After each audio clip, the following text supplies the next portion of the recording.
Bismillah, assalamualaikum warahmatullahi wabarakatuh. Alhamdulillah wassalatu wassalamu ala rasulillah wa ala alihi wa sahbihi wa muwala amma ba'd. Segala puji bagi Allah Rabb semesta alam yang telah menciptakan kita semuanya, memberikan kita kenikmatan begitu banyak, sehingga pada kesempatan kali ini Allah izinkan kita untuk sama-sama berkumpul di sini. Kita luruskan niat kita untuk mengilmui tentang kutab. Ya. Nanti kita akan bahas tentang bagaimana konsep kutabnya, bagaimana implementasinya, dan mudah-mudahan hari ini ada pertanyaan tentang konsep kutab. Ya. Karena kalau nggak ngerti, harap ditanyakan agar kita bisa samakan dan kita bisa sama-sama memperbaiki terus bagaimana proses pembelajaran kita bersama para santri di kelas. Asatidz sekalian yang dirahmati oleh Allah Subhanahu wa taala, kenapa kita menamakan Ummul Qur'an ini dengan kutab?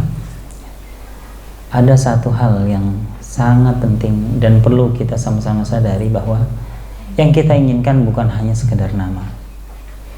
Yang kita inginkan bukan hanya sekedar menjiplak nama, tetapi konsep secara utuh. Walaupun tentu pasti ada yang namanya proses. Ya, jangan sampai kita juga lupakan bahwa ada proses. Kita nggak bisa mungkin langsung menghadirkan kembali bagaimana dulu kutab yang pernah ada. Ya. Sehingga yang kita inginkan di sini ada keberkahan. Bahwa dulu pernah ada para ulama yang menimba ilmu di kutab, dan terlahir para ulama yang banyak, para ilmuwan, para pemimpin dari kutab. Maka semangat kita adalah, harapan kita kepada Allah adalah, ya Allah, semoga kita bisa mengulang kembali proses itu. Kita bisa mengulang kembali proses itu, dan kita berharap kepada Allah, dengan mengulang kembali proses itu, semoga terulang kembali hasil yang dulu pernah ada. Ya. Dan kita tahu hasil adalah bagian dari proses yang tidak terpisahkan. Ketika kita melihat sebuah hasil, maka sangat naif jika kita hanya melihat hasilnya tersebut tanpa kita memperhatikan prosesnya. Ketika kita melihat sebuah generasi yang Allah puji di dalam Al-Quran, kuntum khaira ummah ukhrijat linnas, kalian adalah sebaik-baik umat yang dikeluarkan bagi manusia, maka sungguh naif kalau kita tidak melihat bagaimana proses Nabi SAW melahirkan generasi tersebut. Maka kita perlu belajar untuk itu. Bagaimana kita bisa mengulang kembali, baik secara miniatur di dalam rumah kita dengan anak-anak kita. Kalau kita ingin mengulang kembali bagaimana dulu Abdullah bin Abbas ya bisa terlahir di tengah-tengah umat Islam sehingga menjadi seorang ulamanya umat ini, pasti ada sesuatu yang dijalani, dan kita sebetulnya hanya tinggal mengulang kembali. Dan inilah yang kita berharap pada Allah agar kita diberikan taufik. Ya, kita punya niat, kita punya cita-cita, semoga Allah memberikan hidayah taufik kepada kita. Ya, kita diberikan kesempatan untuk kembali mengulang proses tersebut, dan itulah yang mahal. Ya. Asatidz sekalian yang dirahmati oleh Allah Subhanahu wa taala, di antara usahanya ya, kemarin kita sudah mulai kajian dengan Ustadz Asep, dan setelah kemarin Zoom meeting bersama beliau kurang lebih 10-15 menit itu, sampaikan bahwa kita ingin berkelanjutan dengan beliau, dan ketika beliau tanya nanti mau materi apa ya. Lalu Anda sampaikan bahwa di kutab itu ada 5 pilar. Ya, ini pertemuan pertama sudah disampaikan. Masih hafal ya? 5 pilar apa? 5 pilar ini menggambarkan kurikulum inti yang akan kita fokuskan di kutab. Karena kalau kita baca dan kita pahami dan kita hafal bersama bahwa di kutab ada 5 pilar, ada 8 karakteristik pendidikan. Di antara karakteristik pendidikan di kutab adalah fokus. Maka fokus kita adalah kepada 5 pilar itu. Apa yang pertama? Akidah. Yang kedua, adab. Yang ketiga, Al-Quran dan hadis. Yang keempat, bahasa Arab. Yang kelima, sejarah. Nah, ini tolong sudah tergantung, dihafalkan betul-betul, dipahami. Kalau ada yang kurang paham, ditanyakan. Bagaimana kita mau fokus terhadap 5 hal ini kalau kita nggak tahu kita fokus hal apa ya? Nah, ketika ini Ana sampaikan ke Ustadz Asep Subari dan beliau sampaikan bahwa ya, dan Ana sampaikan Ustadz, sepertinya kita minta tolong untuk pendalaman di pilar kelima, yaitu pilar sejarah. Ya, dan beliau adalah orang yang mutakhasis di sejarah. Ya, bahkan Ustadz Budi Asari pun mengakui kalau sejarah Ustadz Asep, insya Allah beliau lebih direkomendasikan lah oleh Ustadz Budi Asari. Oleh karena itu nanti, dan kita sudah minta beliau, kita akan buat program insya Allah mulai bulan Desember ya, nanti rutin 2 pekan sekali atau sebulan 2 kali ya, dan nanti sampai nanti ada evaluasinya, ada ujiannya ya, ada nanti metodologi pemahaman kita terhadap sejarah seperti apa, agar kita para guru bisa membawa ruh sejarah ini kepada santri-santri kita semua di Kuta, agar bahwa sejarah itu bukan hanya sebuah cuplikan masa lalu yang sudah tidak bisa kita ambil pelajaran lagi, bahwa sejarah bukan hanya kumpulan nama-nama dan peristiwa-peristiwa yang harus dihafalkan, tetapi bahwa sejarah itu adalah pelajaran yang sangat berharga untuk kita. Dan agar kita kaum muslimin paham bahwa kita punya ya, darah kebesaran di dalam tubuh kaum muslimin, bahwa kaum muslimin pernah memimpin bumi ini, kaum muslimin pernah mencapai kejayaannya pada masanya, kaum muslimin pernah melahirkan manusia-manusia terbaik yang pernah hidup di muka bumi. Dari sejarah kita akan belajar hal itu. Nah, bagaimana kita bisa mengajarkan hal itu kalau kita sendiri sebagai guru-guru tidak belajar sejarah? Maka mohon doanya, insya Allah kita akan buatkan program buat antum semuanya, dan ini bagian khidmat kami dari manajemen kepada antum semuanya sebagai guru. Mohon doanya agar diberikan taufik oleh Allah Subhanahu wa Ta'ala. Anda juga sedang memberi menghubungi beberapa asatidz yang sekiranya bisa menjadi penguat kita untuk mengilmui konsep ini, dan agar kita bisa menjadi sebaik-baik guru di Kutab Ummul Qura ini, insyaallah. Baik, asatidz sekalian yang dirahmati oleh Allah Subhanahu wa Ta'ala, kita sudah 2 pertemuan, ini pertemuan ketiga bersama Ana, dan mudah-mudahan kita semua diberikan keistiqomahan. Mudah-mudahan ini kita jaga Ustaz ya, biar nanti terus, walaupun sudah, nanti kita akan ulang kembali. Dan 2 pertemuan kemarin kita sudah bahas tentang 5 ikatan ya. Masih ingat 5 ikatan? 5 ikatan yang harus kita jalani ya. Ikatan penting yang harus kita ikat santri kita, anak didik kita dengan 5 ikatan tersebut. Ada ikatan apa aja? I'tiqad ya, akidah. Yang kedua, ruhiyah. Yang ketiga, fikriyah ya, ideologi pemikiran. Yang keempat, ijtimaiyah. Yang kelima, riyadhiyah ya. Baik, sebelum kita lanjut membahas satu persatu, kita waktu pertemuan pertama juga sudah membahas tentang 5 pilar, betul ya? Sudah membahas tentang 5 pilar yang tadi sudah disebutkan. Dan sebelum kita lanjut pada ikatan yang 5 tadi, maka kita akan mulai yang lebih penting ya, yaitu adalah 8 karakteristik pendidikan di kota. Kalau ada 1000 meter tanah, ini analogikan, kalau ada 1000 meter tanah, di dalamnya dibangun bangunan. Bangunan itu ada 5 pilar. Ada komplek nih, ceritanya di komplek 1000 meter, 1000 meter. Ada bangunan A dan bangunan B. Pilarnya sama-sama, yang satu 5 pilar, yang satu 5 pilar juga. Tapi yang satu masjid, yang satu rumah biasa. Ya. Kira-kira beda nggak bangunannya? Tanahnya sama loh, 1000 meter. Pilarnya sama 5. Tapi bangunannya beda nggak? Beda. Yang satu masjid, yang satu rumah. Karena bangunan masjid punya karakteristiknya tersendiri, dengan kubahnya, dengan pilarnya yang besar-besar mungkin, dengan pintunya yang luas, ya, dengan ventilasinya, ya segala macam.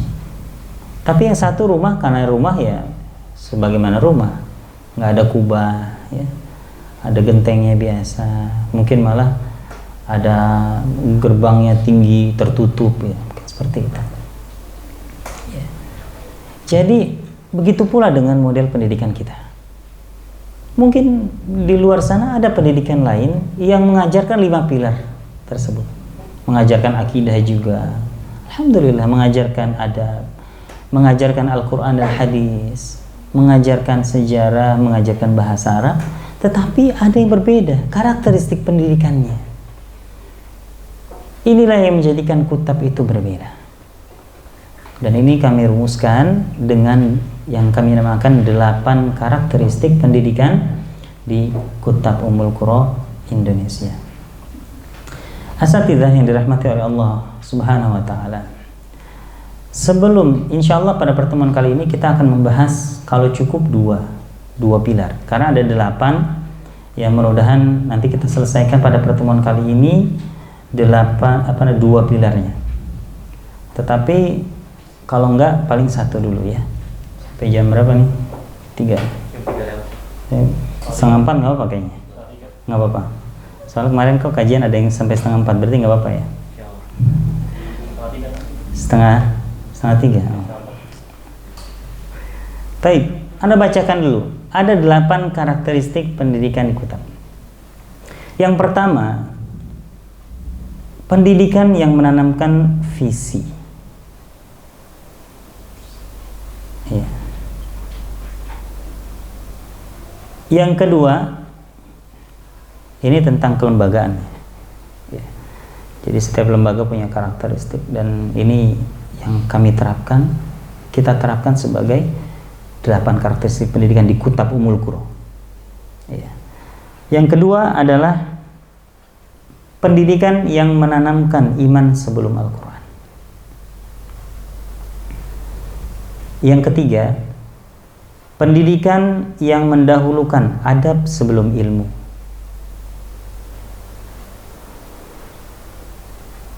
Yang keempat, konsep yang memperhatikan urutan dalam proses pendidikan. Jadi urutan. Konsep yang memperhatikan urutan dalam proses pendidikan.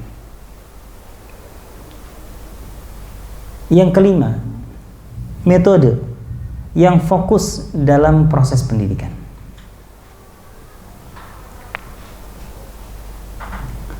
Yang keenam, pendidikan yang mempersiapkan ilmu sebelum perkataan dan perbuatan.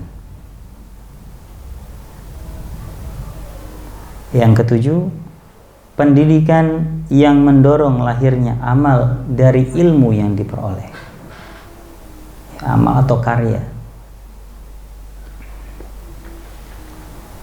Yang kedelapan, pendidikan yang mengembalikan penghargaan terhadap ilmu dan ahli ilmu. Jadi ini 8 karakteristik yang kita jaga di semua cabang Kutab Ummul Qura. 8 karakteristik inilah yang akan kita tekankan. Kalau ada satu Kutab Ummul Qura yang tidak menjalankan salah satu dari 8 ini, pasti cita rasanya beda. Tapi kalau semuanya menjalankan 8 karakteristik ini, nanti diturunkan ke dalam tupoksi, diturunkan ke dalam program, diturunkan lagi ke dalam sikap guru-guru. Ini insya Allah dimanapun, mau nanti Kutab Ummul Qura ada di Jakarta, Bekasi, Tangerang, dimanapun hasilnya sama, walaupun orangnya berbeda. Tentunya dengan terus diberikan pendidikan bagi para gurunya. Kita mulai dari karakter yang pertama, yaitu pendidikan visi. Ya. Apa yang dimaksud pendidikan visi? Asatidzah yang dirahmati oleh Allah Subhanahu wa taala, inilah yang membedakan kutab Ummul Qura khususnya dengan pendidikan yang lain. Kita sebagai guru hendaknya mendidik bukan hanya secara kognitif, bukan hanya materi-materi ajar, tetapi justru kita tanamkan visi ke dalam jiwa anak-anak kita. Sebagaimana Nabi SAW ketika mendidik para sahabat, Nabi menanamkan visi kepada mereka. Contoh, banyak sekali contoh bagaimana sikap Nabi kepada para sahabat. Yang sering kita dengarkan misalkan Abdullah bin Abbas sekali lagi. Bagaimana ketika beliau didoakan oleh Nabi SAW, Allahumma faqihhu fid din wa alimhu ta'wil. Ini adalah pendidikan visi. Nabi ingin Abdullah bin Abbas menjadi seorang ulama umat ini.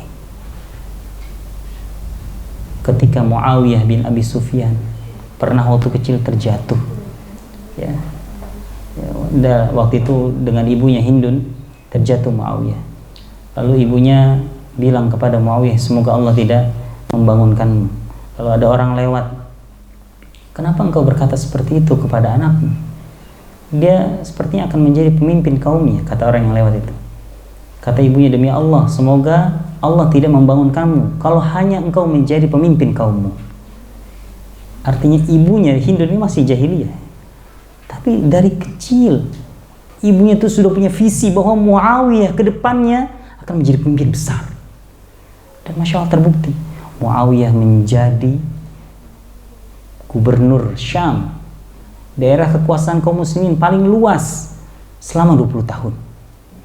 Setelah itu, setelah kepemimpinan Ali bin Abi Thalib diserahkan kekhilafahan kepada Hasan bin Ali, beberapa bulan Muawiyah datang kepada Hasan, diserahkan kekhalifahan kepada Muawiyah, berlangsung juga selama 20 tahun. Dan ketika Muawiyah menjadi pemimpin, tahun itu disebut dengan tahun persatuan umat Islam. Karena sebelumnya ada fitnah yang merebak dengan pembunuhan Umar, lalu berlanjut pembunuhan Utsman, pembunuhan Ali. 3 khalifah terbunuh. Lalu masih berlangsung ketika Hasan memimpin. Akhirnya ketika diserahkan kepemimpinan itu kepada Muawiyah bin Abi Sufyan, aman, Masya Allah. Lihat visi seorang ibu kepada anak. Dan bagaimana Nabi juga melihat itu di diri seorang Muawiyah. Suatu ketika Nabi SAW pernah mendoakan Muawiyah, atau bukan mendoakan, memberikan nasihat kepada Muawiyah. Nabi SAW berkata kepada Muawiyah, in wallaital amr, jika nanti suatu ketika engkau menerima amanah sebagai pemimpin, jika engkau mengambil kepemimpinan umat ini, kata Nabi SAW, fattaqillaha wa'dil, maka bertawakallah kepada bertakwalah kepada Allah dan adillah. Lihat bagaimana Nabi SAW menanamkan visi itu kepada siapa? Kepada para sahabatnya, pada murid-muridnya. Kita sudah sering dengar bagaimana Muhammad Al-Fatih ketika kecil diajak ke tepi laut, dilihat dari jauh bagaimana benteng Konstantinopel, lalu dikatakan, nah itulah benteng yang kelak akan engkau bebaskan. 800 tahun sejak Nabi SAW mengatakan, la tuftahanna al-Konstantiniyatu, akan dibebaskan Konstantinopel, fala ni'mal amiru amiruha, sebaik-baik pemimpin adalah pemimpin yang membebaskan Konstantinopel, wala ni'mal jaish dzalikal jaish, sebaik-baik pasukan adalah pasukan yang ikut bersama pemimpin membebaskan Konstantinopel. 800 tahun loh. Pasukan pertama yang menyerang Konstantinopel di zamannya Muawiyah. Muawiyah memerintahkan anaknya Yazid bin Muawiyah untuk menyerang. Di antaranya ada sahabat utama yaitu Abu Ayyub Al-Ansari, yang akhirnya jenazah beliau dikuburkan persis di depan benteng Konstantinopel. Tapi tidak berhasil. berapa? Terjadi kurang lebih dari 8 penyerangan selama 800 abad. Dan ternyata 800 abad ya. 8 abad, 800 tahun. Dan ternyata dibebaskan oleh seorang anak, yaitu Muhammad Al-Fatih, yang pada saat itu kurang lebih usianya adalah 24 tahun. Asatidzah yang dirahmati oleh Allah Subhanahu wa taala. Jadi pendidikan visi bukan pendidikan yang remeh. Pendidikan visi adalah satu karakter pendidikan yang harus kita hadirkan kembali di kitab ini. Jadi jangan sampai, kalau kita kemarin bicara tentang jangan sampai fokusnya pada pelajaran umum, bahkan sekarang kalau kita sudah fokus mengajarkan Al-Quran dan hadis, jangan sampai berhenti di situ. Yang utama dari pendidikan karakter ini adalah karakteristik pendidikan kitab ini adalah yang pertama, pendidikan visi. Kita tanamkan visi itu kepada anak-anak kita. Mafhum insyaallah ya. Betapa pentingnya pendidikan visi ini. Banyak sekali. Ya, bagaimana dulu ada perbincangan 4 pemuda ya, di Hijr Ismail. Ini seringkali juga diulang-ulang agar kita paham bahwa lihat bagaimana mereka sudah terbiasa dengan visi. Ya, ada Abdullah bin Umar, ada Abdullah bin Zubair, ada Urwah bin Zubair. Ini ada yang mengatakan Abdullah bin Zubair, ada yang mengatakan Abdul Malik bin Marwan. Tapi mungkin anak ambil biasanya Abdullah bin Umar, Abdullah bin Zubair, Urwah bin Zubair sama Mus'ab bin Zubair. 4 orang ini duduk ya, di sebuah bagian dari Masjidil Haram, yaitu Hijr Ismail. Lalu mereka bilang, ayo kita buka satu majelis tamannau ya, kita berangan-angan lah, punya visi. Apa visi kamu ke depan? Cita-cita kamu ke depan apa? Lalu dimulai. Mus'ab bin Zubair, beliau mengatakan, uridu imra'atal Iraq, aku ingin menjadi gubernur Irak ya. Dan menikahi 2 orang wanita yang saat itu adalah anaknya Husain dan juga anaknya satu lagi yang lupa siapa. Lalu sekarang siapa? Sekarang Urwah bin Zubair. Urwah bin Zubair mengatakan, saya uridu an yu'khad 'anil ilm, aku ingin agar diambil ilmu ini dariku. Artinya dia ingin menjadi seorang ulama. Yang ketiga siapa tadi? Mus'ab bin Zubair. Yang kedua Urwah bin Zubair. Yang ketiga Abdullah bin Zubair. Beliau bilang uridu khilafah ya, aku ingin menjadi seorang khalifah. Yang keempat Abdullah bin Umar, beliau mengatakan uridu an yaghfirallahu li, aku ingin agar Allah mengampuni aku. Masya Allah, Abdullah bin Umar. Dan beberapa tahun berlalu, Mus'ab bin Zubair betul-betul menjadi ya, gubernur Irak, dan betul-betul menikahi 2 wanita, persis yang disebut pada majelisnya pada saat itu. Urwah bin Zubair betul-betul menjadi seorang ulama, dan berapa banyak hadis yang diriwayatkan oleh beliau, bahkan hadis yang diriwayatkan lewat jalur Urwah bin Zubair ini menjadi sanad emas ya. Jadi tidak diragukan lagi kesahihannya. Lalu Abdullah bin Zubair betul-betul menjadi seorang khalifah, walaupun sebentar setelah Muawiyah meninggal dunia ya, diangkatlah Yazid ya, terbagi menjadi 2 kubu. Ada Yazid lalu ada Abdullah bin Zubair di kota Hijaz, di negeri Hijaz. Walaupun akhirnya beliau terbunuh ya. Dan selesai ya. Nah, yang keempat Abdullah bin Umar ya, tentunya semoga Allah mengampuni dosa beliau, dan beliau termasuk sahabat yang utama dari sahabat-sahabat Rasulullah sallallahu alaihi wasallam. Artinya abad dan ummahat. Artinya para asatidzah yang dirahmati oleh Allah Subhanahu wa taala. Ini begitu penting pendidikan visi ini. Setuju? Insyaallah. Jadi asatidzah, lalu bagaimana caranya kita menanamkan pendidikan visi ini? Atau apa secara lebih jelasnya seperti apa? Jadi yang perlu kita tanamkan kepada santri-santri kita pendidikan visi ini ada 3 yang perlu kita tanamkan pendidikan visi ini kepada santri-santri kita. Yang pertama adalah kita perlu ya menanamkan pendidikan visi tentang apa? Tentang visi individu. Ya. Jadi kita perlu menanamkan visi individu santri-santri kita. Ini secara individu, santri-santri kita ini akan menjadi apa? Ya. Ini perlu kita bangun nih.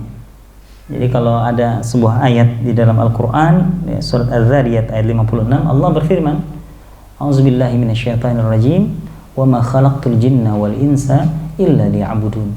Tidaklah ya diciptakan manusia dan jin. Ya, aku ciptakan manusia dan jin, kata Allah, kecuali untuk beribadah kepadaku. Maka ini harus kita tanamkan bahwa sebetulnya kamu itu visi hidup untuk apa? Yang utama untuk beribadah, ya kan? Dan ibadahnya mau di sisi apa? Cita-cita kamu pribadi, kalau bahasa kita mungkin cita-cita pribadi kamu tuh apa? Karena apapun cita-cita mereka itu kan untuk ibadah kepada Allah Subhanahu wa Ta'ala.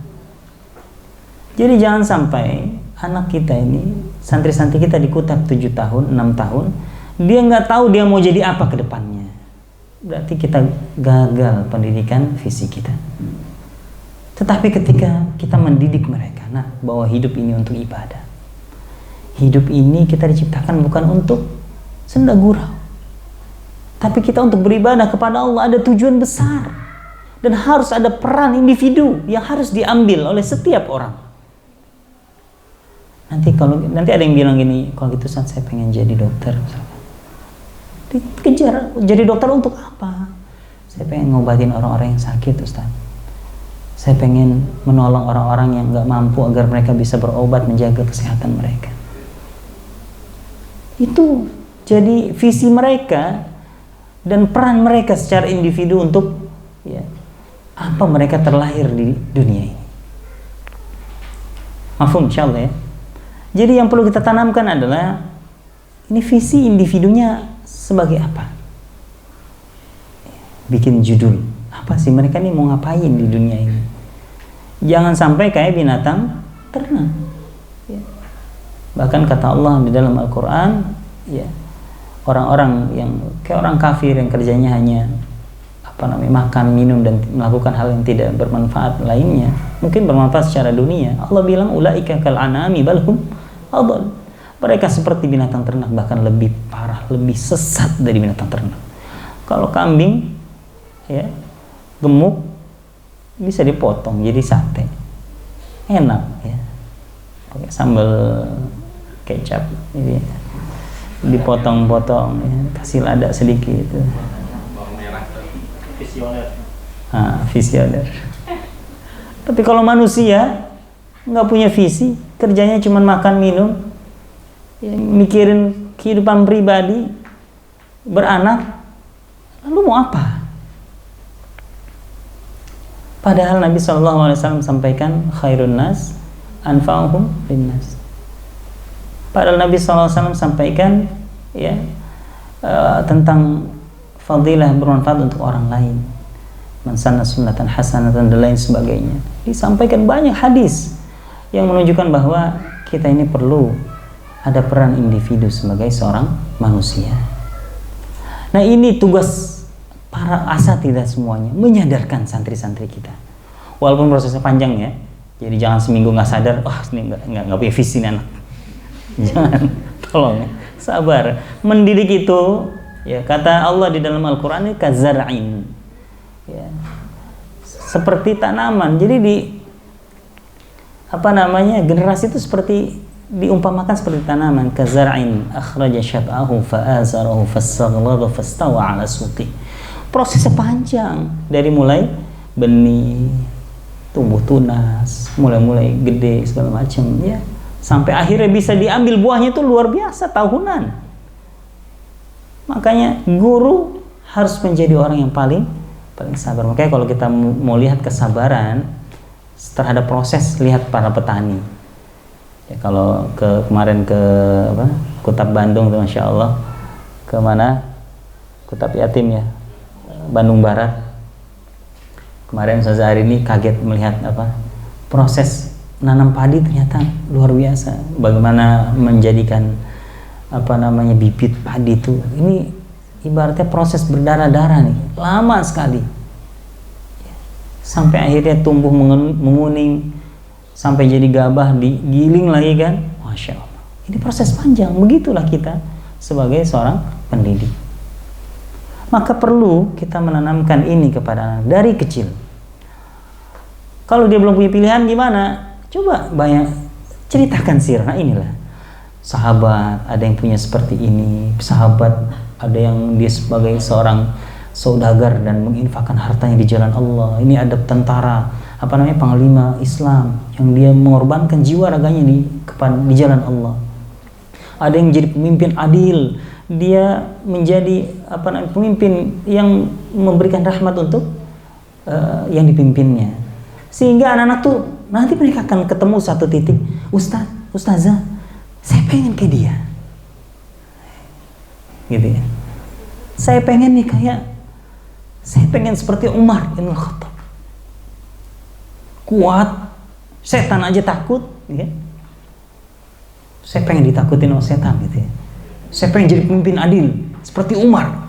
Itu bagus, luar biasa. Masya Allah. Maka kita perlu menentukan, yang pertama adalah peran individu. Dalilnya apa? Surat Az-Zariyat ayat 50. "Wa ma khalaqtul jinna wal insa illa liya'budun." Tidaklah aku ciptakan jin dan manusia kecuali untuk beribadah kepadaku. Lalu bagaimana contohnya Nabi kepada para sahabat? Lihat, Nabi memberikan visi individu kepada sahabat. Ada yang dijuluki Saifullah al-Maslul, ada yang dijuluki Amin hadhil ummah, orang terpercayanya umat ini, ya. Ada yang dijuluki siapa lagi, misalkan siapa lagi, Al-Faruq, ya, As-Siddiq, ya, macam-macam. Ini menunjukkan bagaimana mereka itu betul-betul memberikan manfaat secara individu kepada Islam. Sa'ad bin Abi Waqqas, ya, sebagai pemanahnya Rasulullah SAW. Lalu siapa lagi? Abdurrahman bin Auf, ya, insyaallah dengan hartanya. Lalu Anas bin Malik yang didoakan oleh Nabi. Ini luar biasa, menjadi sebuah visi yang akhirnya mereka dengan itu bermanfaat untuk umat ini, ya. Jadi mafhum, ya, insyaallah. Ini yang pertama yang harus kita tanamkan tentang visi kepada anak kita. Yang kedua yang harus kita tanamkan adalah visi peradaban Islam. Jadi agar mereka itu bukan hanya memikirkan diri sendiri, yang penting saya bermanfaat untuk umat, tapi mereka lupa bahwa mereka itu adalah bagian dari bangunan besar umat Islam ini. Mereka jangan sampai lupa bahwa mereka, masing-masing individu mereka adalah satu batu bata dari banyaknya batu bata yang membangun bangunan Islam ini. Bahkan Nabi SAW mengatakan, aku hanyalah satu batu bata. Nabi sendiri SAW menggambarkan diri beliau bahwa beliau hanyalah satu batu bata yang melengkapi bangunan dari Islam ini. Artinya sebelum beliau itu ada nabi-nabi terdahulu, rasul-rasul yang memang sudah diutus oleh Allah Subhanahu wa taala membawa risalah Islam ini. Sehingga ketika beliau datang, beliau menjadi khatamun nabiyyin, menjadi penutup para nabi, dan itu melengkapi. Dan ini adalah persaksian Nabi SAW bahwa beliau adalah bagian dari visi besar Islam ini. Bahwa Nabi SAW adalah bagian dari rangkaian besar, gambaran besar bahwa kita ini merupakan sebuah jamaah, ya, yang berada di atas kalimat tauhid. Kita dari awal, dari Nabi Adam sampai Nabi Muhammad SAW, semuanya berada pada syariat yang satu, alla ta'budu illallah. Jadi ini juga harus kita paham kepada anak-anak. Ya, setelah selesai nanti anak-anak sudah paham dirinya menjadi apa, kita harus bawa mereka bahwa mereka bagian dari umat Islam. Seorang ibu membawa visi ini agar anak-anak mereka itu bukan milik mereka. Anak-anak para ibu, bapak itu mereka adalah orang yang dititipkan atau anak-anak yang dititipkan oleh Allah kepada mereka. Sehingga nanti pada waktunya Islam meminta anak-anaknya untuk agama, untuk Islam ini, kemaslahatan umat, maka sebagaimana dulu sahabi Al-Khansah, ketika anak-anaknya semua meninggal dunia, yang dicari mana Rasulullah, saya ingin tahu keadaan Rasulullah. Ketika Rasulullah dikabarkan dalam keadaan sehat, beliau bersujud syukur, padahal anak-anaknya meninggal dunia, karena tahu bahwa semuanya adalah bagian dari Islam ini. Asatidzah yang dirahmati oleh Allah Subhanahu wa taala, ini terdapat dalam surat An-Nur ayat 55. Surat An-Nur ayat 55, Allah Subhanahu wa taala berfirman di dalam di dalam surat An-Nur ayat 55, A'udzubillahi minasyaitonirrajim. Wa'adallahu alladhina amanu minkum wa 'amilus solihati la yastakhlifannahum fil ardh kama istakhlafa alladhina min qablihim wa la yumakkinanna lahum dinahum alladhi irtada lahum wa la yubaddilannahum min ba'di khawfihim amna ya'budunani la yushrikuna bi syai'a wa man kafara ba'da dzalika fa ulaika humul fasiqun. Allah menjanjikan buat orang-orang yang beriman di antara kalian dan beramal saleh, sungguh Allah akan jadikan mereka mengurus bumi ini, khalifah. Mengurus bumi ini kama stakhlafal ladzina min qablihim, sebagaimana Allah telah serahkan bumi ini kepada sebelum mereka. Wala yumakkinanna lahum dinahum alladzi tadallahum, dan Allah akan kuatkan, akan teguhkan agama mereka yang Allah ridhoi bagi mereka. Wal yubaddilannahum min ba'di khaufihim amna, dan Allah akan ganti rasa takut mereka dengan rasa aman. Ya'budunani la yusyriku nabi syai'a, mereka menyembahku tanpa rasa takut dan mereka tidak menyekutukanku dengan suatu apapun.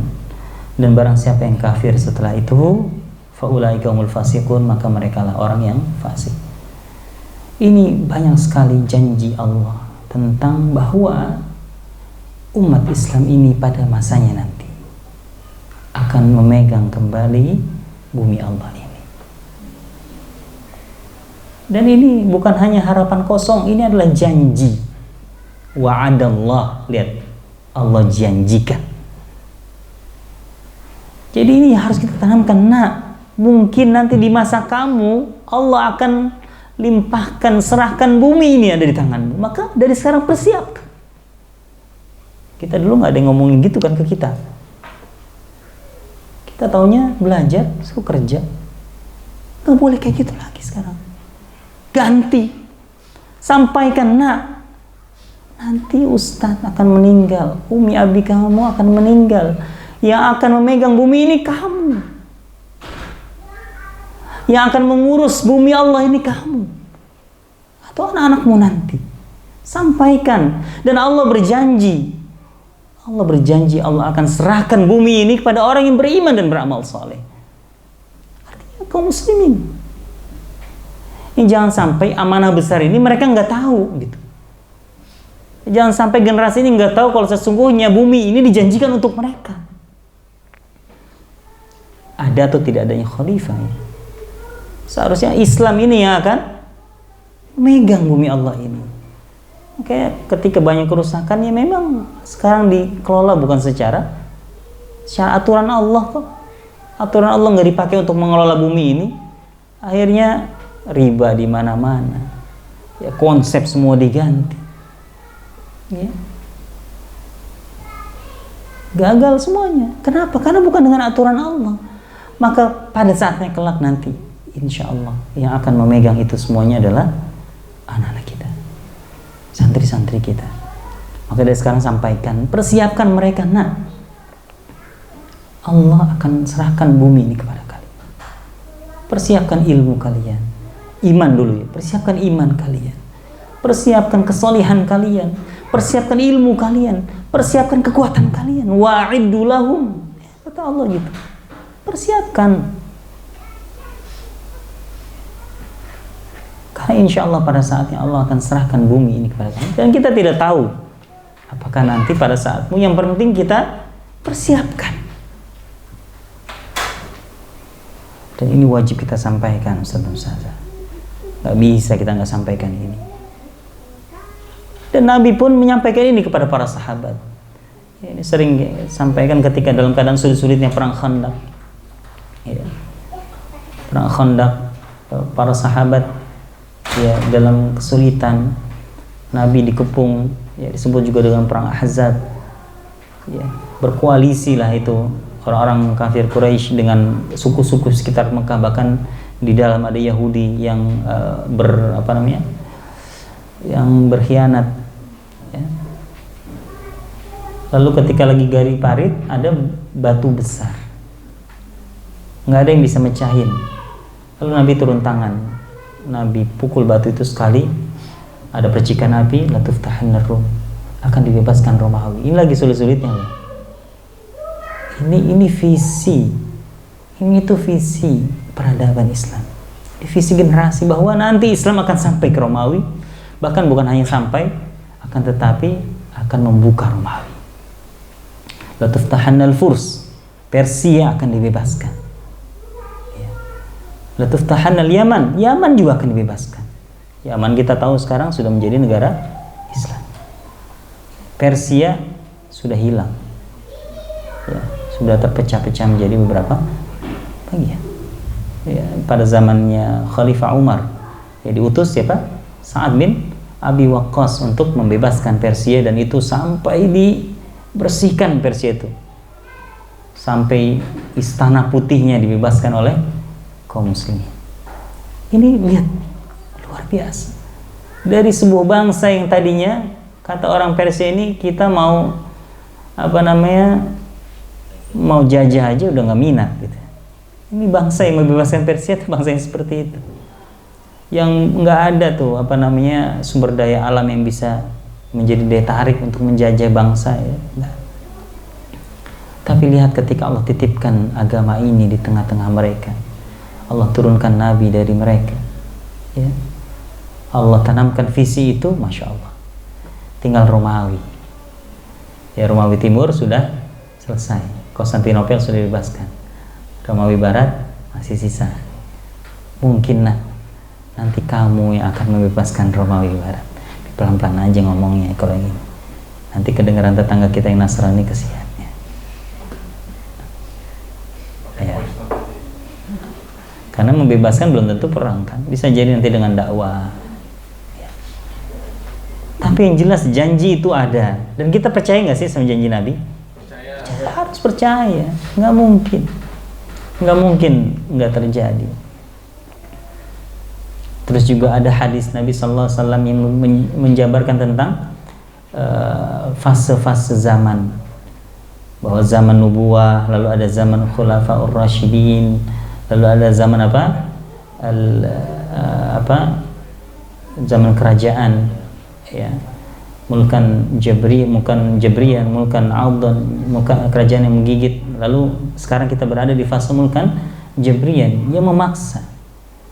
Semuanya dipaksa, kita disuruh pakai uang kertas, kita disuruh pakai konsep pendidikan yang ada, disuruh vaksin, dipaksa, semua dipaksa.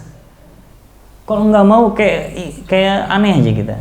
Ini terbukti, didenda, ya. Suruh bikin, ya, segala macam dipaksa. Tapi ingat bahwa setelah ini ada fase al-khilafatu ala minhajin nubuwah. Ini ada hadisnya. Ya, bahwa akan kembali ke khalifahan di atas manhaj kenabian, ya. Dan ini visi generasi yang harus kita sampaikan kepada anak-anak kita. Ini jangan alergi dengan khilafah, ya. Khilafah nanti disangkanya HTI. Khilafah punya Islam, bukan punya salah satu ormas. Tetapi bagaimana caranya itu kan yang kita harus sesuai dengan Al-Quran, Sunnah, dan pemahaman yang benar. Mafhum insyaallah. Jadi kita perlu sampaikan ini kepada anak-anak kita. Dan ini adalah visi yang kedua yang harus kita sampaikan kepada anak-anak. Jadi setelah kita bangun visi individu bahwa mereka harus punya peran individu, jangan sampai mereka nggak punya peran. Nanti Islam bangkit, mereka apa perannya nggak tahu.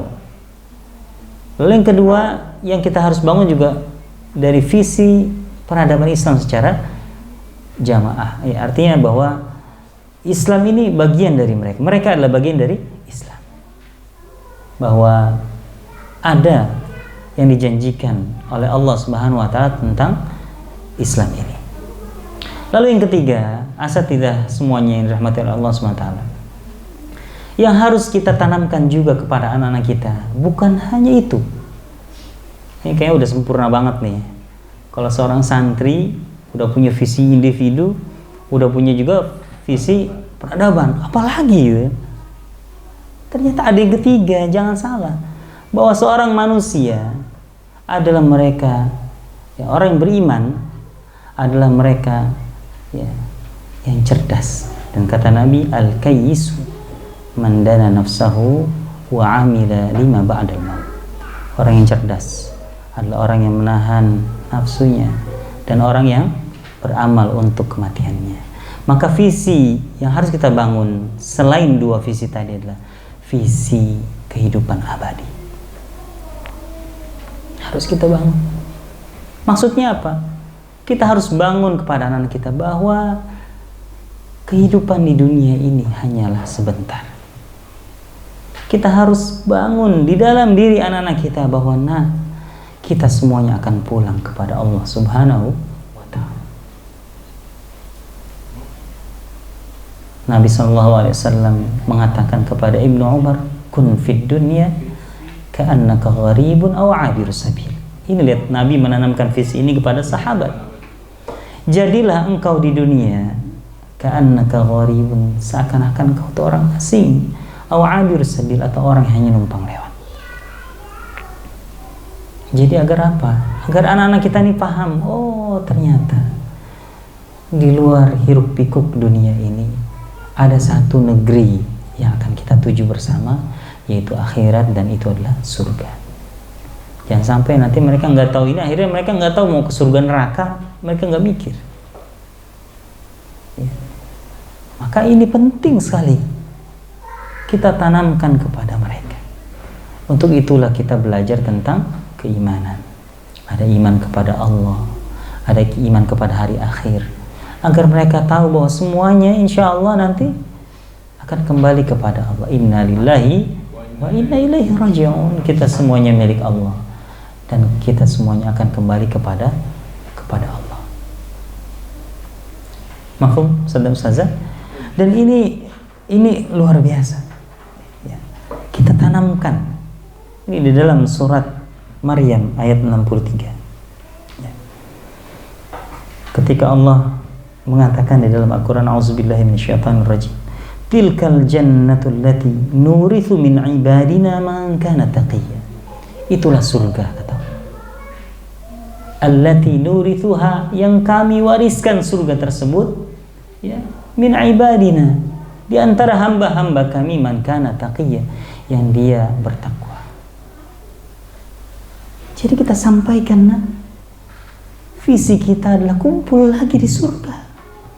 Kita sekarang kumpul bersama, kamu nanti di luar bersama uminya, bersama abinya, bersama keluarga, suami bersama istrinya, istri bersama suaminya, kita semuanya. Kita ingin bahwa kita kembali lagi ke surga Allah Subhanahu wa ta'ala. Sampaikan bahwa ayah kita Nabi Adam alaihissalam tadinya tinggal di surga, tapi dengan hikmah Allah, Nabi Adam diturunkan ke bumi. Dan ini merupakan hikmah Allah Subhanahu wa ta'ala. Dan tugas kita adalah bagaimana kita bisa kembali ke surga Allah Subhanahu wa ta'ala. Ini penting sekali. Di antara tiga hal ini, kalau asatidzah nggak bisa menanamkan atau kesulitan mana dulu, maka yang ketiga inilah yang harus kita tanamkan terlebih dahulu. Ayo akhirat. Ya. Karena kata Allah Subhanahu wa taala apa? Wabtaghi fima atakallahu daral akhirah. Carilah apa yang Allah berikan bagimu dari negeri akhirat. Allah suruh kita untuk mencari akhirat dulu kan? Wala tansa nasibaka minad dunya. Akan tapi jangan lupa bagian dari duniamu. Maka inilah yang harus kita tanamkan kepada anak-anak kita. Ya. Bahkan kita tanamkan juga bukan hanya itu. Ada visi besar lagi. Di visi ketiga ini ada yang lebih tinggi lagi daripada daripada di surga. Yaitu apa? Melihat wajah Allah Subhanahu wa taala. Ya. Dalam sebuah hadis, ya. Nabi sallallahu alaihi wasallam mengatakan, "Innakum satarawna rabbakum kama tarawna hadzal qamar." Sesungguhnya kalian, ini lagi bulan purnama, Masya Allah. Ini pelajaran iman nih. Kalau mau nyontoh metode pembelajaran iman nih, contoh Nabi. Lagi bersama sahabat, malam hari ada purnama, Nabi bilang, sesungguhnya kalian satarawna rabbakum, akan melihat Rabb kalian kama tarawna hadzal qamar. Ya. Sebagaimana kalian melihat bulan purnama ini. Kalian tidak berdesak-desakan, bahkan melihat bulan purnama ini dari tempat-tempat kalian. Nanti orang akan ada tempat-tempat di surga. Orang yang akan kembali ke surga, penghuni surga lebih hafal jalan ke rumahnya di surga daripada jalan ke rumahnya di dunia. Bayangkan. Ini di antara hidayah, bentuk hidayah adalah hidayah di surga nanti. Jadi ada beberapa hidayah, ada hidayatul irsyad, ada hidayatul taufik. Ada hidayah ketika seseorang masuk surga. Apa hidayah itu? Ketika orang masuk surga, dia akan diberikan hidayah pengetahuan tentang di mana alamat rumahnya di surga, bahkan lebih hafal tikungan-tikungannya daripada hafal rumahnya di dunia. Insyaallah. Kita mohon pada Allah, semoga Allah berikan hidayah itu kepada kita. Jadi nanti nggak nanya lagi rumah saya kemana, rumah saya mana, enggak. Kita udah tahu sebelah mana, tetangganya siapa, jalannya bagaimana, warna rumahnya apa, sudah tahu. Allah akan berikan hidayah itu kepada kita. Dan yang paling tinggi tadi adalah melihat wajah Allah Subhanahu wa taala. Di dalam Al-Qur'an surat Al-Qiyamah ayat 22, Allah berfirman, "A'udzubillahi minasyaitonirrajim. Wujuhun yawma idzin nadhirah." Pada hari itu wajah-wajah berseri-seri. Ila rabbiha nadhirah, kepada Rabb mereka, ya, dia melihat. Jadi ada wajah-wajah yang nanti akan berseri-seri karena melihat wajah Allah Subhanahu wa ta'ala. Semoga Allah berikan itu kepada kita semua.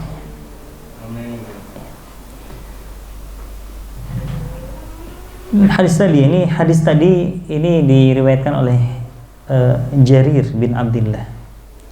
Ya, kunna ma'an Nabi. Kata beliau, kami dulu pernah bersama Nabi sallallahu alaihi wasallam. Fa nadhara ila al-qamari lailatan. Kemudian beliau melihat bulan itu, saat itu bulan purnama, ya. Ya'nil badr, maksudnya bulan purnama pada saat itu. Faqala innakum satarawna rabbakum. Sesungguhnya kalian akan melihat Rabb kalian. Kama tarawna hadzal qamar. Sebagaimana kalian melihat, ya, bulan purnama ini. La tadhammuna fi ru'yatihi, kalian tidak akan berdesak-desakan melihat Allah Subhanahu wa ta'ala. Fa in istata'tum alla taghlibu ala salati qabla tulu'i syamsi wa qabla ghurubiha faf'al. Kalau kalian bisa menjaga salat subuh atau salat 2 rakaat sebelum fajar dan juga salat maghrib gitu ya, maka lakukanlah. Wasabbih bihamdi rabbika qabla tulu'i syamsi wa qabla al-ghurub. Ya.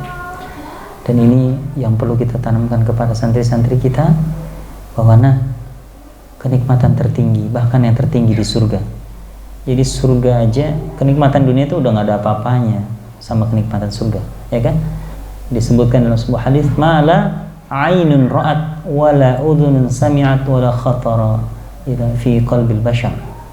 Ya, di surga itu ada kenikmatan yang tidak pernah dilihat oleh mata. Bayangin, mata nggak pernah melihat kenikmatan itu, wala udhunun samiat, bahkan kalau kita pernah mendengar satu nada yang paling indah di surga itu, akan ada kita mendengar bunyi air, bunyi burung.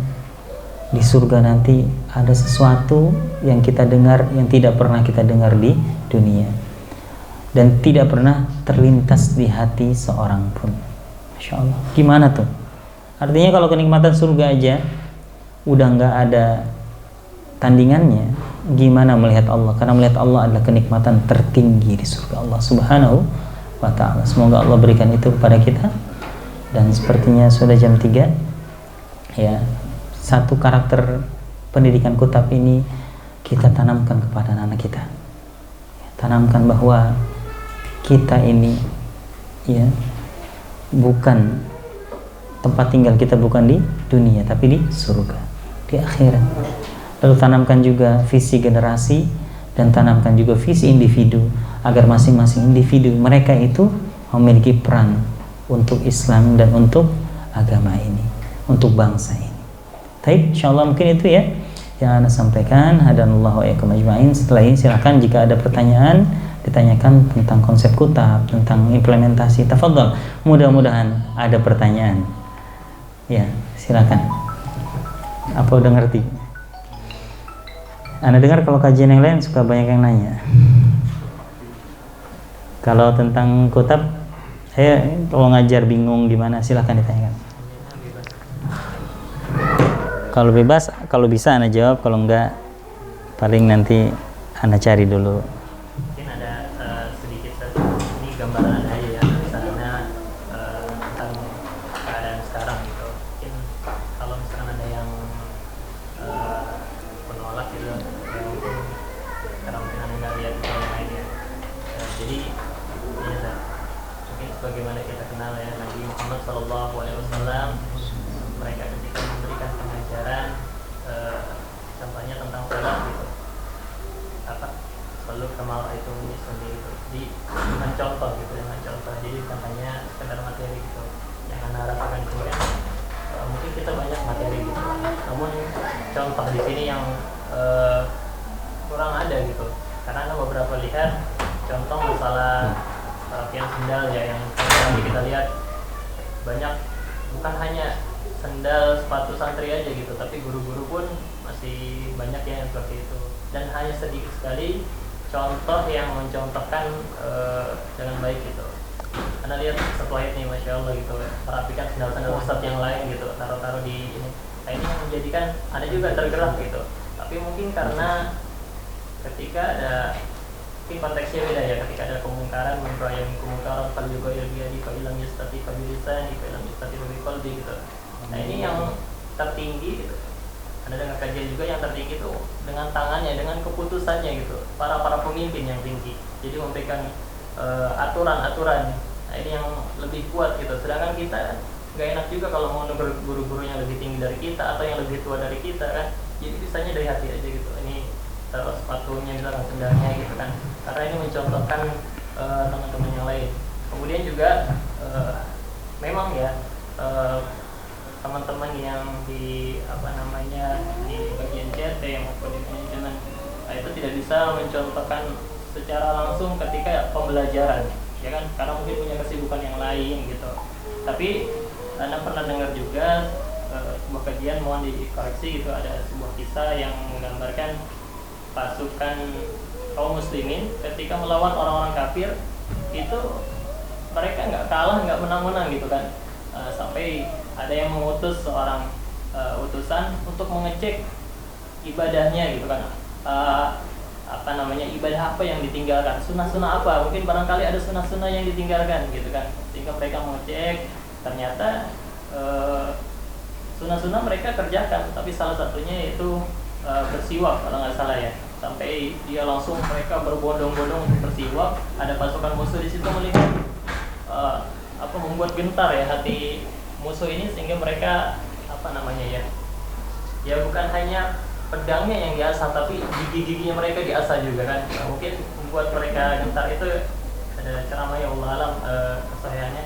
Tapi di sini yang Anda lihat mungkin ada gitu kan dari apa namanya manajemen untuk mengecek bagaimana di kelas-kelas, karena kan kita nggak tahu ya, mungkin kenapa kita ada juga berpikir ya, kenapa santri ini kok seperti ini terus gitu, susah untuk merubahnya gitu. Barangkali ada pilar-pilar atau ada karakteristik kutab yang belum tersampaikan.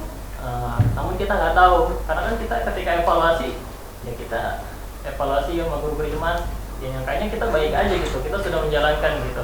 Padahal mungkin ada yang terlupa gitu kan, mungkin ada yang belum tersampaikan. Mungkin itu gimana tanggapannya? Insyaallah, jazakallah khair Ustaz Ridwan. Ini jadi tazkirah untuk kita semuanya ya. Terkait yang pertama untuk contoh ya. Jadi memang yang pertama contohnya ya, jadi memang gini, qadarullah ini berarti harus digalakan lagi tentang apapun keputusan kita yang kita ajarkan kepada anak-anak, hendaknya guru itu menjadi ya aula bihim ya, lebih utama bagi guru untuk melaksanakannya ya, seperti yang kajian kemarin juga dari Al-Andalus ya. Ini Masya Allah, ini bahwa ada 3 hal metode Nabi ya, asalib fi manhajin Nabi, fi manhajin Nabawi dalam mendidik. Ada 3, pertama ru'ya, yang kedua dari sima, yang ketiga adalah jismi. Ru'ya ini yang harus kita sama-sama kencangkan lagi, apalagi nanti ketika kita anak-anak sudah offline, siap insyaallah ya. Jadi nanti kalau kita ngajarin anak-anak adab, kita jaga adab kita ngajarin anak-anak ngerapihin sendal, kita rapihin sendal kita. Kalau dulu waktu offline mungkin semuanya bahkan sering sekali kita ingatkan gitu ya. Kalau sekarang mungkin Anda melihat sejak online ini jadi kendor lagi nih. Nah, artinya ini diingatkan Ustaz Ridwan, jazakumullah khair, ayo kita kuatkan lagi. Setuju insyaallah ya? Siap insyaallah? Siap ya. Seperti ini kan kita bilang anak-anak untuk rajin menuntut ilmu, kita juga perlu ayo bismillah gitu kan. Terus kita juga ajarkan anak-anak untuk apa, ayo tilawahnya misalkan ya, kita juga mulai dengan tilawah kita, lalu yang lain-lainnya sholat kita dan lain sebagainya.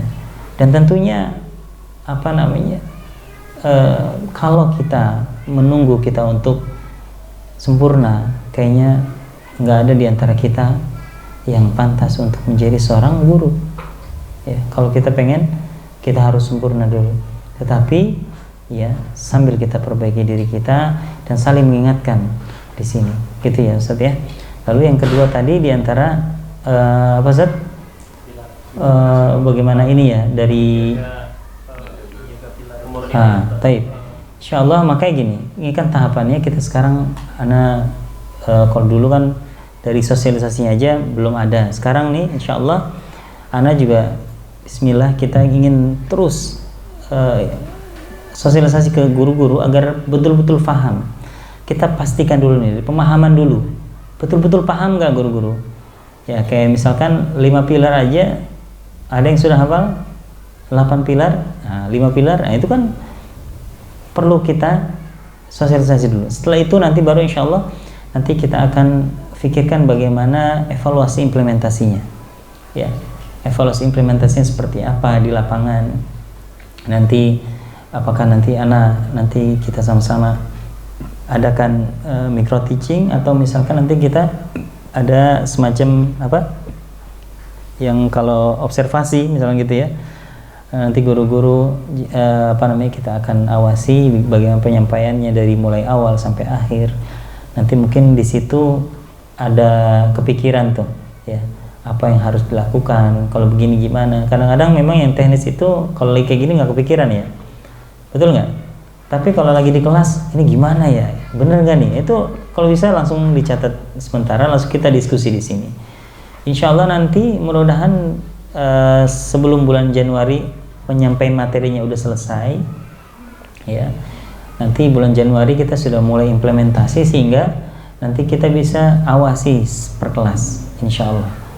Taib ya, mudah-mudahan Allah mudahkan, berikan taufik kepada kita. Dan Ana juga sampaikan ke Ustadz Iqbal, kalau ada para asatidz yang berhalangan, Ana pengen masuk untuk agar materi Ana segera selesai gitu. tentang kutab. Nah, ini penting nih, bagaimana antum mau mengajar di kutab jangan sampai sama kayak di SDIT misalkan, atau di sekolah negeri bahkan, gitu ya. Apalagi di antara antum ada yang backgroundnya mungkin bukan guru. Ini penting untuk kita terus mengupgrade diri kita, gitu ya. Jadi insya Allah tahapannya kita selesaikan dulu materinya, minimal tentang visi, ya, lalu tentang 5 pilar, lalu tentang 8 karakteristik. Dan nanti kita lanjut penjelasan rinci tentang 5 ikatan yang kemarin. Bagaimana itu nanti harus kita tanamkan kepada anak-anak. Seperti itu ya, insyaallah. Baik, ada lagi? Ya, silakan Ustaz Yusuf. Ya. Bismillahirrahmanirrahim. Alhamdulillah, betul ini apa ya? Mungkin kajian yang kedua saya ya. Kalau yang kemarin satu malam yang kedua karena qadarullah sedang sakit jadi tidak bisa, tapi kalau sudah lihat dari apa yang dimainkan itu dari berikutnya. Nah, yang mau Ini yang dislike bukan? Oke. Yang mau saya tanya, entah pertanyaan atau apa ya, saya mau bilang gini.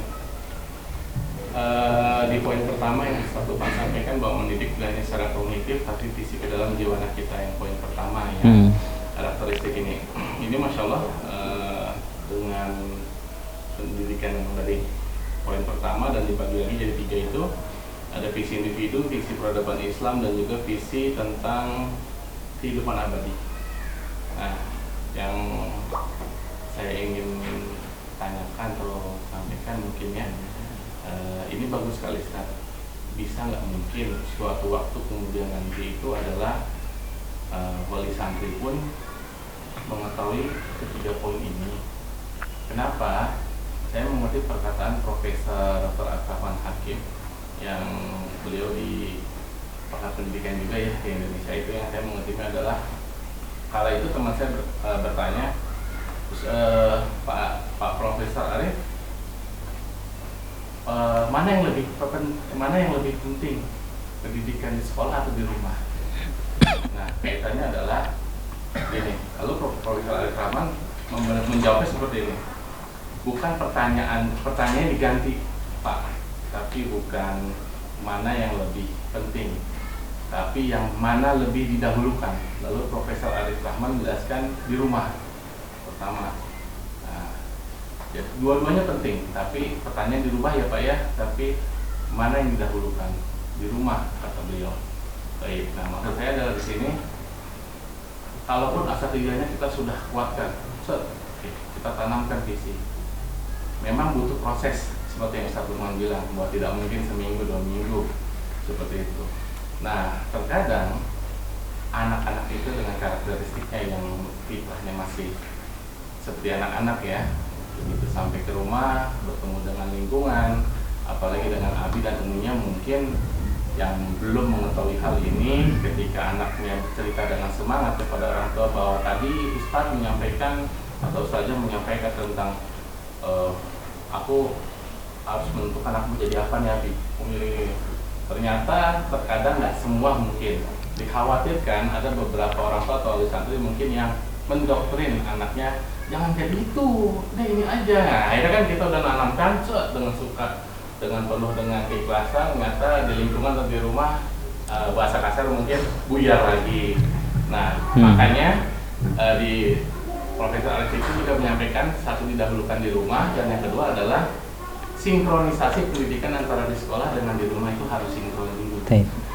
Ya itu dia, makanya di form kutab itu di awal kan apa tujuan ayah bunda memasukkan ke kutab. Mungkin perlu juga ditanamkan juga ke wali santri. Khawatirnya ya itu dia yang seperti yang Ustaz bilang, kok dilihat anaknya berubah-ubah ya, apa ada faktor yang belum disampaikan nih atau apa.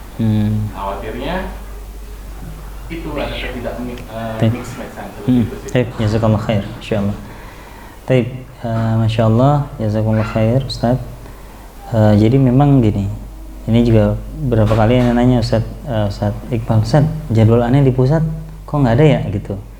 Gimana nih gitu. Padahal ana komitmen ke cabang-cabang ini ada 6 materi yang harus ana sampaikan ke semua wali santri. Nah, ana mudah-mudahan nanti semester 2 Ustaz ya, bisa orang tua juga harus menerima ini, karena gimana kita mau ya tadi betul guru kita mau serius dalam mendidik anak-anak, tapi kalau di rumahnya tidak kondusif ya, harus punya cita-cita. Nanti orang tua bilang, udah kamu biasa aja, udah nggak usah kayak gitu ya. Repot ya. Nanti bilang ke Ustaz, kata Umi saya biasa aja. Walaupun ada hak orang tua juga untuk nanti, enggak, orang tuanya pengen jadi anaknya jadi ulama, tapi ketika bilang ke antum pengen jadi tentara, ya nggak masalah. Orang tua punya hak untuk bagaimana mengarahkan anaknya, gitu. Jadi betul Ustaz, insyaallah ini jadi program kita juga. Nanti mungkin Ustaz Iqbal nanti dijadwalkan ya, salah satunya qadarullah ya, dengan kondisi seperti ini, apalagi ada perpindahan segala macam ya. Jadi anak ketemu orang tuanya itu belum membahas terkait konsep lagi nih. Menurut nanti Januari ketemu sama orang tua sudah membahas konsep. Ya biarin mau yang pindah ikut kita atau mau yang di sini, nggak, kita kasih tahu aja konsepnya kan, biar nanti bisa terapkan di rumah dan tentunya bisa bisa menjadi penguat untuk kita juga sebagai guru-guru. Jazakumullah khair. Jadi ada 6 materi yang wajib di sana. Ya, buat orang tua. Jadi ke cabang-cabang itu ini wajib semua ya, dari pertama visi 1 kajian, terus visi aja 3 kajian sendiri, visi 3 kajian sendiri, terus yang ada 5 pilar 1 kajian, 8 karakteristik, ini bisa 1 pertemuan 2 karakter, berarti 4 pertemuan, lebih nih, berapa nih, berarti 8 pertemuan harusnya, berarti 8 bulan. Masya Allah. Dan ini memang ya harus kayak gitu, kalau nggak gitu ya gimana, kita nanti nggak ada arah pendidikannya gitu ya. Cuma mudah-mudahan, mohon doanya, pengennya nanti mudah-mudahan ada yang bisa belajar bersama, agar nanti yang menyampaikan bukan cuma anak, yang menyampaikan nanti mungkin kita doakan para asatidz diberikan keluangan waktu agar nanti bisa menyampaikan juga ke cabang-cabang yang lain, insyaallah. Gitu ya. Mungkin ini iya. Ada sedikit pembahasan gitu. Jadi tadi kan kita berpikir bagaimana wali santri ini dapat materi-materi gitu. Karena ada wali santri juga yang memang ya kajian ikut aja gitu, tapi dia nggak ngerti gitu, betul-betul nggak ngerti. Mungkin pembahasan kita bagaimana kita mendidik anak tersebut supaya dia bisa memberikan hidayah kepada orang tuanya. Nah, Masya Allah, ya. Itu gimana? Iya, bisa juga dibalik kayak gitu. Jadi gini, anak itu dengan fitrahnya, insya Allah efektif juga untuk menyampaikan hidayah kepada orang tuanya. Banyak orang tua yang bilang ke anak, banyak orang tuanya juga bagus ya kita balik perspektifnya. Kalau dari sisi anak, sebetulnya kalau kita fokus di anak, orang tua nanti sambil berjalan tetap kita berikan. Tetapi ketika kita fokus di santri, ini Masya Allah banyak dari orang tua, Ustaz saya didakwahi sama anak saya, ya, TV disuruh jual, ya. Terus orang tua disuruh untuk bangun qiyamul lail, ini ada loh, ya. Disuruh orang tua lagi nonton musik gitu ya, dangdut ya. Umi pantesan aja susah ngapalnya, pantesan nontonnya gini ya, gitu. Insya Allah. Dan ya bagus nih, jadikan anak-anak kita sebagai duta-duta, dai-dai di rumah mereka, Masya Allah. Dan insya Allah anak-anak itu ya, ini kalau bahasa anak-anak kalau udah dapat kebaikan karena dia masih fitrah gitu ya, ini seperti dapat wahyu, bener. Kalau antum ikhlas nyampaikan, dibacakan ayatnya, dibacakan hadisnya, itu mereka tuh kayak melongo gitu, ini nih gitu kan. Makanya hati-hati memasukkan sesuatu kepada anak-anak. Tanggung jawabnya luar biasa. Salah ngajarin, dosa jariah, ya. Bener ngajarin, amal jariah luar biasa panjang. Dan bayangkan kalau kita serius mendidik mereka 7 tahun ini, mereka hidup sampai 57 tahun, misalkan 50 tahun mereka akan menjaga kebaikan-kebaikan itu, dan kita dapat manfaatnya, dapat pahala dari Allah. Ya, kita ajarin Quran 50 tahun mereka baca Quran, Masya Allah. Nggak kebayang nih. Dan Allah Maha Pemurah terhadap semua itu, dan Allah Maha membalas segala kebaikan. Taib ya. Insyaallah. Ada lagi pertanyaan? Iya tuh maksudnya dari sipil. Nggak apa-apa.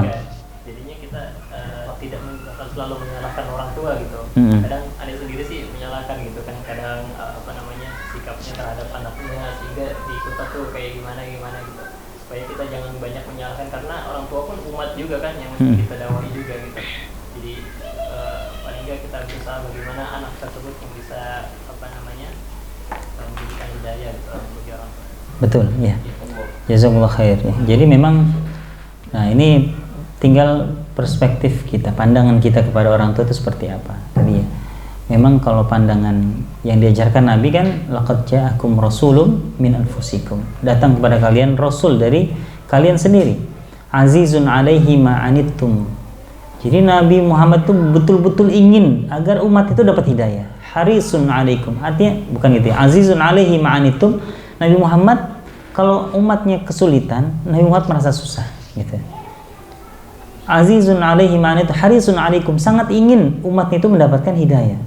Bil mu'minina raufur rahim, penyayang dan lembut kepada orang-orang beriman. Nah ini kalau kita sebagai seorang guru memandang semua santri kita, bahkan wali santri kita sebagai objek dakwah kita, seharusnya kita pandang dengan pandangan Nabi kepada umatnya. Kalau ada orang tua yang belum bisa ini, kita coba tanya, Om ada kesulitan nggak? Abi gimana, ada kesulitan nggak? Ya, mungkin kita bisa nanti mendakwahi dan kita bisa memberikan masukan. Ya nggak mesti kita berikan dalil, nggak mesti gitu kan, tapi pelan-pelan. Ya Bi, anaknya seperti ini, kita komunikasi dengan baik, itu insya Allah perhatian itu bisa mendatangkan hidayah. Percaya nggak? Bagaimana dulu Nabi SAW memberikan perhatiannya kepada orang yang belum masuk Islam, lalu Allah datangkan hidayah kepada mereka. Ya, ini ma'ruf lah kasih sayang Nabi kepada Yahudi yang di pinggir pasar yang selalu mencaci Nabi setelah Nabi meninggal. Ya, biasa disuapin sama Nabi, ternyata digantiin sama Abu Bakar, ternyata bukan Nabi, dan ditanya bahwa yang selama ini menyuapi beliau adalah Nabi, akhirnya masuk Islam. Ada orang yang nimpukin Nabi dengan kotoran dan lain sebagainya, ketika sakit dijenguk, akhirnya masuk Islam. Oke, dengan adanya media kunjungan, walaupun sekarang lagi Covid ya, belum ada kunjungan. Ya minimal nanti diberikan, guru-guru memberikan perhatian bukan hanya kepada santri tapi juga kepada orang tuanya. Tapi tolong betul-betul diperhatikan hijab ya antara. Jadi kalau yang ummahat ya, yang ustazahnya jangan ke abinya. Perhatian banget ustazah, jangan. Ya benar ini beneran ya, nanti salah paham ya. Kalau yang ustadznya juga ya lewat abinya atau nanti lewat grup ya. Artinya insya Allah itu akan terasa, dan akhirnya nanti akan membuat satu ekosistem ya.